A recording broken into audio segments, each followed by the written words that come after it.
Bismillahirrahmanirrahim. Assalamualaikum warahmatullahi wabarakatuh. Di sini saya dengan Zakia Kamilia Yusanda dari kelas 1B, Prodi Pendidikan Agama Islam. Saya di sini ingin menyampaikan materi pada mata kuliah landasan pendidikan untuk memenuhi tugas UTS landasan pendidikan dengan dosen pengampu yaitu Bapak Rusmadi. Langsung saja saya akan memaparkan materi mengenai landasan pendidikan.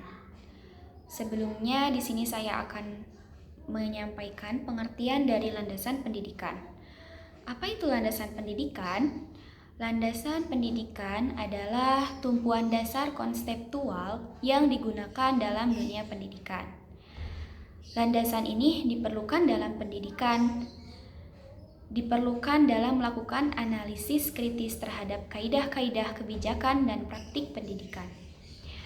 Tanpa adanya landasan, praktik pendidikan tidak akan jelas arahnya, dan itu akan menimbulkan masalah serta kesenjangan pendidikan antar manusia. Nah, lalu ada berapa landasan yang dapat dijadikan sebagai titik tumpu dalam melakukan analisis kritis kebijakan dan praktik pendidikan di Indonesia. Nah, apa saja landasan tersebut? Mengutip dari jurnal yang berjudul Hakikat Pendidikan dan Landasan Pendidikan dalam Proses Pembelajaran karya Safira Nurmalita, ada beberapa landasan pendidikan yang dibutuhkan untuk menunjang proses pembelajaran. Ada diantaranya 5 landasan. Yang pertama yaitu landasan filosofis. Nah, apa itu landasan filosofis? Landasan filosofis merupakan landasan yang berkaitan dengan makna atau hakikat pendidikan. Landasan ini membahas tentang seperti apa pendidikan itu, mengapa pendidikan itu diperlukan, dan apa yang seharusnya menjadi tujuan pendidikan. Hal-hal mendasar tersebut sifatnya konseptual dan menyeluruh.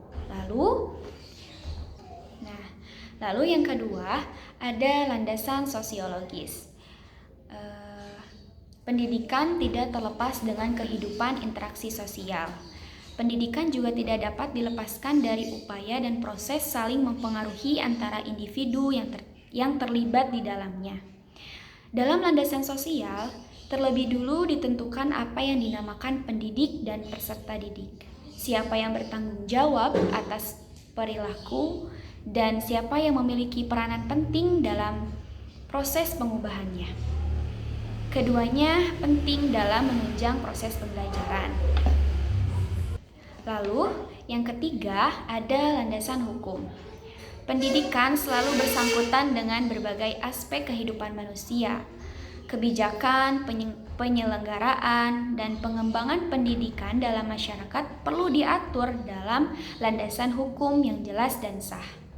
Dengan berlandasan hukum, maka kebijakan penyelenggaraan dan pengembangan pendidikan dapat terhindar dari berbagai masalah. Setidaknya dengan landasan hukum, segala hak dan kewajiban peserta didik dan pendidikan dapat terpelihara. Nah, lalu selanjutnya yang keempat yaitu landasan kultural. Pendidikan adalah bagian dari peristiwa budaya. Karena pendidikan dan kebudayaan mempunyai hubungan timbal balik antara satu sama lain. Kebudayaan dapat dilestarikan dan dikembangkan dengan jalan pendidikan. Seperti contohnya dalam pendidikan seni budaya. Nah, ini bisa ditempuh melalui pendidikan informal, non-formal, dan formal. Lalu yang terakhir, yang kelima ada landasan psikologis. Pendidikan selalu melibatkan aspek kejiwaan manusia. Oleh sebab itu, landasan psikologis sangat penting dalam bidang pendidikan. Nah, landasan psikologis pendidikan mengarah kepada pemahaman manusia, khususnya yang berkaitan dengan proses belajar manusia. Pemahaman terhadap peserta didik merupakan salah satu kunci keberhasilan dalam pendidikan. Oleh karena itu, landasan psikologi sangat diperlukan dalam memahami penerapan, pengetahuan, urutan, ciri-ciri pertumbuhan, serta konsep tentang cara yang paling tepat untuk pengembangan kepribadian. Mungkin sekian yang dapat saya sampaikan dalam pemaparan materi kali ini pada matkul landasan pendidikan.